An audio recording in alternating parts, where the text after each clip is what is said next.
जिलापाल मैडम बुर्खा पिंधि प्रयागराज महाकुंभ मेला पहुंचिले। किछि समय बुलाबुली करिबा परे जणे थाना बाबू तांको अटकाइले।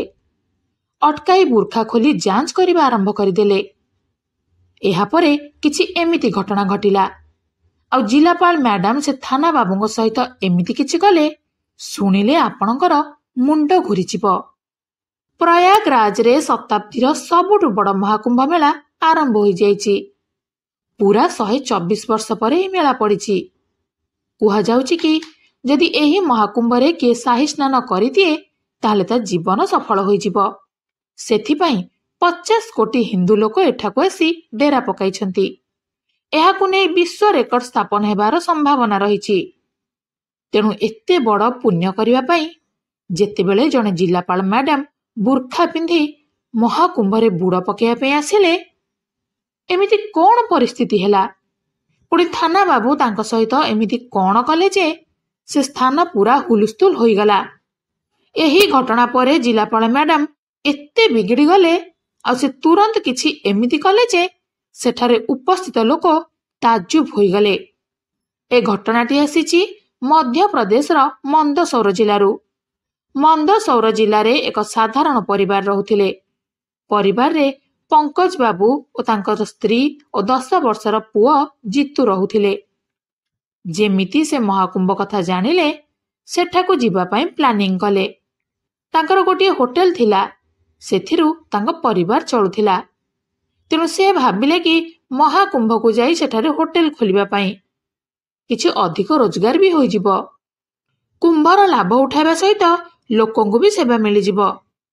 कुंभ मेला बहुत दिन जाए चलिब। तेणु से निज परिवार को नहीं प्रयागराज बाहरी गले। जेतेबेले से सेठारे पहुंचिले तांको भड़ारे दुकान तो मिलिगला, हेले ता भड़ा बहुत अधिक थिला। हेले किछि लोक तो लक्ष लक्ष टंका देई दुकान भड़ारे नेउथिले। शेषरे निज बजेट मुताबक पंकज बाबू एक छोट दुकान पाइगले। सेठारे तांको होटेल आरंभ करिदेले। दिने से टंका नहीं सौदा पई जाउथिले। सेतेबेले तांको सामनारे 3 ରୁ 4 जन साधु एकाठी होई गले। से साधु को प्रणाम कले तो सेमाने कहले पुओ किछि दक्षिणा देकी जाओ। पंकज तांको 10 टंका देले। हेले साधु कहले कि किछि अधिका टंकार दक्षिणा दियो, आमे भी बहुत दूररू महाकुंभर लाभ उठाइबे को आसीचु। सेठु पंकज कहले कि क्षमा करिबे, एबे मो पाखरे अधिक टंका नाही। एही समय रे जने साधु पंकज को पछरु जोर धरी पकेले आ पंकज को मुहरे हाथ रखिदेले जेमिति से चिल्लै पारिबेनी। बाकी साधु माने पंकज को पकेट रे हाथ पुराई सबु टंका नहीं सेठारु पळाइले। पंकज बहुत जोर चिल्लैबारे लागिले, हेले तांको पाटी किए भी सुनिलेनी। साहाଯ୍य पाई किए भी आसिलेनी। पंकज बुझी सारिथिले कि साधु बेसरे एमाने चोर थिले। पंकज बहुत कष्टरे टंका एकाठी करिथिले, फଳରେ होटेल चलै से किछि रोजगार करिथान्ते। हेले साधु बेसरे आसीथिबा चोर माने तांकठारु सबु टंका नहीं गले। से पूरा हताश होई गले, दुखी होई गले। से दुकान को फेरिले तो स्त्री पचारले कि तमे सौदा पई जाइथिलो, कोन हैला? पंकज जेतेबेले सबु कथा कहिले तांको स्त्री कांदी पकेइले। स्वामी स्त्री दुहे पूरा चिंताग्रस्त होई गले। आमे घर परिवार छाड़ी बड़ करज नहीं व्यवसाय करने को आसीथिलु, हेले आसु आसु आमर सबु टंका चोरी होई गला। एबे केमिति कोन करिवु? एपरिकी फेरिबा पाई भी टंका नथिला। पुणी फेरिबु केमिति? एमिति भाबी भाबी पंकज को स्त्री कहले कि चलो आमे पुलिस पाखकु जिबा। से माने जाई निकटरे थिबा पुलिस ऑफिसरଙ୍କ पाखरे पहुंची सब कथा कहिले। हेले पुलिस बाबू जनक सेते गुरुतर सहित नेलेनी। कहले महाकुंभ को आसीच माने तो सेतिकी ज्ञान रहिबा दरकार कि एते टंका पकेट रे नै बुलिबा अनुचित कहिकी तांको सेठारु भगेई देले। पंकज और तांको स्त्री सेठु फेरिबा परे अन्य पुलिस बाबूंक सहित भी कथा हेले। हेले सबु पुलिस ऑफिसर माने तांको अपमानित करी फेरेई देले। केही भी तांको सहाय्य कलेनी। एबे पंकज को तांको दुकान ने सौदा रखिया पई टंका दरकार थिला। एहा परे अन्य लोकंक ठारू टंका मागिया पई चेष्टा कले, ହେଲେ କେହି ବି ତାଙ୍କୁ ଉଦ୍ଧାର ଦେବା ପାଇଁ ରାଜି ନଥିଲେ। ସମସ୍ତେ ଭାବୁଥିଲେ କି ପଙ୍କଜ ବୋଧେ ସେ ଟଙ୍କା ବର୍ବାଦ କରିଦେଇଛନ୍ତି। ପଙ୍କଜ ଓ ତାଙ୍କ ସ୍ତ୍ରୀ ବହୁତ ଦୁଃଖୀ ହୋଇଗଲେ, କାରଣ ସେମାନେ ଏବେ ପୁରା ଖରାପ ସ୍ଥିତିରେ ପଡ଼ିଯାଇଥିଲେ। ଠିକ୍ ଏହି ସମୟରେ ସେ ଦେଖିଲେ କି ତାଙ୍କ ଦୋକାନ ସାମ୍ନାରେ ଏକ ପୋଲିସ ଗାଡ଼ି ଆସି ଅଟକିଲା। ଜିଲ୍ଲାପାଳ ମ୍ୟାଡାମ ଜଣେ ସଚ୍ଚୋଟ ଲୋକ ଥିଲେ। ସେ ବି ଜଣେ ଗରିବ ପରିବାରରୁ ଆସିଥିଲେ। ଏହାପରେ ସେ କେମିତି ବି ହେଲେ ସେ ଚୋରମାନଙ୍କୁ ଗିରଫ କରିବା ପାଇଁ ଚେଷ୍ଟା ଆରମ୍ଭ କରିଦେଲେ, କାରଣ ସେ ଚୋରମାନେ ବହୁତ ଲୋକଙ୍କ ଠାରୁ ଲୁଟୁଥିଲେ। ରୂପ ବଦଳେଇ ସାଧାରଣ ଲୋକଙ୍କୁ ଲୁଟୁଥିଲେ। ସେଠୁ ଜିଲ୍ଲାପାଳ ମ୍ୟାଡାମ ନିଜେ ଏକ ବଡ଼ ଯୋଜନା କଲେ। ସେହି ଅନୁସାରେ ସେ ନିଜେ ଏକ ବୁର୍ଖା ପିନ୍ଧି ସେହି ସ୍ଥାନକୁ ଗଲେ ଯେଉଁଠି ଚୋରିର ସବୁଠୁ ଅଧିକ ଅଭିଯୋଗ ଆସୁଥିଲା। ହାତରେ ଏକ ସୁନ୍ଦର ଲେଡିଜ୍ ପର୍ସ ଧରିଥିଲେ। ସେହି ସ୍ଥାନରେ ସେ ଏପଟ ସେପଟ ହେବାରେ ଲାଗିଲେ। ଏପଟ ସେପଟ ହେବା ସମୟରେ ସେ ଅନୁଭବ କଲେ କି କିଛି ସାଧୁ ବେଶଧାରୀ ଲୋକ ତାଙ୍କୁ ନଜର କରୁଛନ୍ତି, ତାଙ୍କ ପର୍ସ ଆଡ଼କୁ ଅନାଉଛନ୍ତି। ଏହାପରେ ମ୍ୟାଡାମ ଗୋଟିଏ ଦୋକାନକୁ ଯାଇ ପର୍ସରୁ ଟଙ୍କା ବଣ୍ଡଲ କାଢ଼ିଲେ, ଆଉ ସେଥିରୁ ଗୋଟିଏ ନୋଟ କାଢ଼ି ଦୋକାନୀକୁ ଦେଇ କିଛି ଜିନିଷ କିଣିଲେ। ଯେଉଁ ସାଧୁ ବେଶଧାରୀ ଲୋକମାନେ ଏସବୁ ଦେଖୁଥିଲେ, ସେମାନେ ଏବେ ଜିଲ୍ଲାପାଳ ମ୍ୟାଡାମଙ୍କର ପିଛା କରିବାରେ ଲାଗିଲେ। ମ୍ୟାଡାମ ବି ଜାଣିଗଲେ କି କିଛି ଲୋକ ମୋର ପିଛା କରୁଛନ୍ତି ବୋଲି। ସେ ଭାବିଲେ କି ଏମାନେ ସେହି ଚୋର ହୋଇଥାଇ ପାରନ୍ତି ଯେଉଁମାନେ କିଛି ଦିନ ହେଲା ଉତ୍ପାତ କରୁଛନ୍ତି।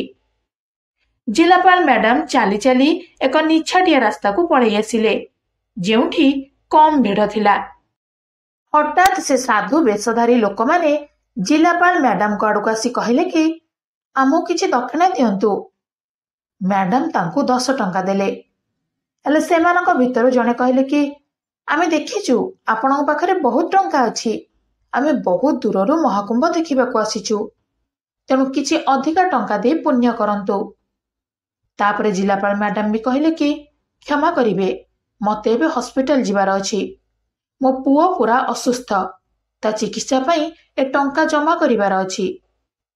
ସେଠୁ ସାଧୁ ବେଶଧାରୀ କହିଲେ କି ହଁ ଆପଣ ଯାଆନ୍ତୁ, କିଛି ଅସୁବିଧା ନାହିଁ, ହେଲେ ସେଥିରୁ କିଛି ଅଧିକା ଟଙ୍କା ଦେଇକି ଯାଆନ୍ତୁ।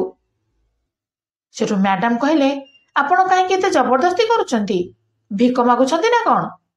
ମୁଁ କହୁଛି କି ମୋ ପୁଅର ଦେହ ଭୀଷଣ ଖରାପ, ତେଣୁ ମୋତେ ଜଲ୍ଦି ଯିବାର ଅଛି, ତେଣୁ ଏ ଟଙ୍କା ଆପଣଙ୍କୁ କେମିତି ଦେବି? ଏତିକିରେ ସେ ସାଧୁ ବେଶଧାରୀ ଲୋକମାନେ ଜିଲ୍ଲାପାଳ ମ୍ୟାଡାମକୁ ଧରି ପକେଇଲେ ଆଉ ଲୁଟ୍ ତରାଜ ଆରମ୍ଭ କରିଦେଲେ। ସବୁ ଟଙ୍କା ନେଇଗଲେ। ଜିଲ୍ଲାପାଳ ମ୍ୟାଡାମ ବହୁତ ଚାଲାକ ଥିଲେ। ସେ ନିଜ ପୋଷାକରେ ଏକ ଛୋଟ ସିକ୍ରେଟ କ୍ୟାମେରା ଲଗେଇଥିଲେ, ଫଳରେ ସବୁ ଚୋରଙ୍କର କାରନାମାକୁ ସେ ରେକର୍ଡ କରିପାରିବେ। ଆଉ ସେଥିପାଇଁ ସେ ଚୋରଙ୍କୁ ସେ ମନମାନି କରିବାକୁ ଦେଉଥିଲେ, ଫଳରେ ସତ କଥା ସାମ୍ନାକୁ ଆସିପାରିବ। ତେଣୁ ସବୁ କଥା କ୍ୟାମେରାରେ ରେକର୍ଡ ହୋଇଯାଇଥିଲା। ଏ ଘଟଣା ପରେ ତୁରନ୍ତ ଜିଲ୍ଲାପାଳ ମ୍ୟାଡାମ ସବୁ ଚୋରଙ୍କୁ ଚାପୁଡ଼ା ମାରିଲେ। ଆଉ ତାପରେ ସେ ଯେମିତି ନିଜ ଅସଲ ଚେହେରା ଦେଖାଇଛନ୍ତି, ସେ ଚୋରମାନଙ୍କର ହୋସ୍ ଉଡ଼ିଗଲା। ସେମାନେ ସେଠାରେ ହିଁ ଥରିବାକୁ ଲାଗିଲେ, କାରଣ ସେମାନେ ଜିଲ୍ଲାପାଳ ମ୍ୟାଡାମକୁ ଚିହ୍ନି ଯାଇଥିଲେ। ମ୍ୟାଡାମ ତୁରନ୍ତ ପୋଲିସ କର୍ମୀଙ୍କୁ ଡାକିଲେ ଆଉ ସେମାନଙ୍କୁ ଗିରଫ କରାଇଦେଲେ। ସେଠୁ ଜିଲ୍ଲାପାଳ ମ୍ୟାଡାମ ପୁଣି ବୁର୍ଖା ପିନ୍ଧି ଆଉ ଏକ ସ୍ଥାନକୁ ଗଲେ ଯେଉଁଠି ପୋଲିସ କ୍ୟାମ୍ପ ଥିଲା। ସେଠିକୁ ଯାଇ କହିଲେ କି ସାର୍, ମୋ ପାଖରୁ ଚୋରମାନେ ଟଙ୍କା ପଇସା ଲୁଟି ନେଲେ। ସାଧୁ ବେଶରେ ଚୋରମାନେ ବୁଲୁଛନ୍ତି ଆଉ ମୌକା ପାଇଲେ ଲୋକଙ୍କ ଠାରୁ ଲୁଟି ନେଉଛନ୍ତି। ସେମାନେ ମୋ ଠାରୁ ବି ଟଙ୍କା ପଇସା ନେଇଯାଇଛନ୍ତି। କିଛି ପୋଲିସ କର୍ମଚାରୀ ଲେଖିକି ରଖିଲେ, କହିଲେ ଚିନ୍ତା କରନ୍ତୁନି, ଆମେ ଜଲ୍ଦି ସେମାନଙ୍କୁ ଧରିବୁ। ହେଲେ ସେମାନଙ୍କ ମଧ୍ୟରୁ ଜଣେ ପୋଲିସ ବାବୁ ପୁରା ଲାଞ୍ଚୁଆ ଥିଲେ। ସେ ବିନା ଲାଞ୍ଚରେ କିଛି ବି କରୁନଥିଲେ। ସେ ମ୍ୟାଡାମକୁ କହିଲେ କି ଆପଣ ଏତେ ଟଙ୍କା ନେଇକି ଏଠିକୁ କାହିଁକି ଆସିଥିଲେ? ସେଇଟା ଆପଣଙ୍କର ଭୁଲ। ଏବେ କିଛି ହୋଇପାରିବନି, ଏଠୁ ଯାଆନ୍ତୁ। ଆପଣଙ୍କ ଅଭିଯୋଗ କେହି ବି ଶୁଣିବେନି। ଭୁଲ ଆପଣଙ୍କର। ଏକୁଟିଆ ସ୍ତ୍ରୀ ଲୋକ ହୋଇକି ଏତେ ଟଙ୍କା କାହିଁକି ନେଇକି ଆସୁଥିଲେ? ଘରେ ଚୁପଚାପ ରହିଗଲେନି? ଶୁଣିକି ମ୍ୟାଡାମ ପୁରା ରାଗିଗଲେ।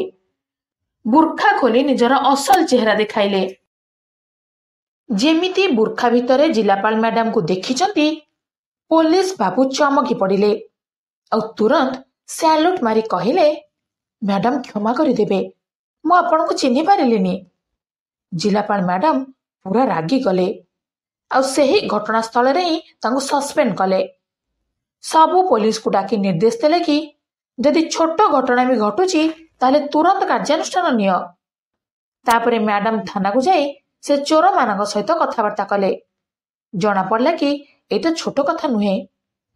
से माने केवल 4 जन नथिले, बरं बछा बछा 50 जन चोर को नहीं गोटे ग्यांग प्रयागराज आसीचंती। आ सेमानंकर पेशा हला चोरी डकायती करिबा। ए महाकुंभ मेला रे साधु वेश धारण करी केते सबु साधा सीधा लोकन को लुटुचंती। आ सेते बेल जाए सेमाने लक्ष लक्ष टंका लुटी सारिथिले। तापरे सेमानंक ठारू लूट टंका जबत करागला। आ पंकज को डाकिकी तांको टंका फेरई देले। टंका मिलिबा परे पंकज बहुत खुशी होई गले। आ से जिलापाल मैडम को ढेर सारा धन्यवाद देले। हेले एबे जिलापाल मैडम को सामना रे बहुत बड़ चैलेंज थिला। कारण एबे भी आहुरी 46 जन चोर खोला खोली बुलुथिले आ सेमानंकु धरिबार थिला। जिलापाल मैडम निजे बुर्खा पिंधि अलग अलग जागा को जाई एमिति भाबरे बहुत चोर को धरिथिले। आ किछि चोर अन्य उपाय रे भी धरा हेले। आ प्रयागराज रे चलीथिबा लुटतराज को पूरा पूरी खत्म कर देले। जिलापाल मैडम भल कि जानिथिले कि ये होची गोटे ग्यांग रो कारनामा। महाकुंभ बहुत बड़ स्थान, 50 कोटी रो ऊर्ध्व लोक आसीचंती। तेणु बहुत किछि घटना घटिबार आशंका रहुछि। तेणु से सब पुलिस अधिकारी को आदेश देले जे छोटरू छोटरू घटना को गुरुतर सहित नेबाकू। कहा उपरे संदेह हेले ताको अटक रखी तलाशी नियो। कहानी एतिकी थिला। एबे से जिलापाल मैडम बुली बुली निजे लोकों को साहाय्य करुचंती।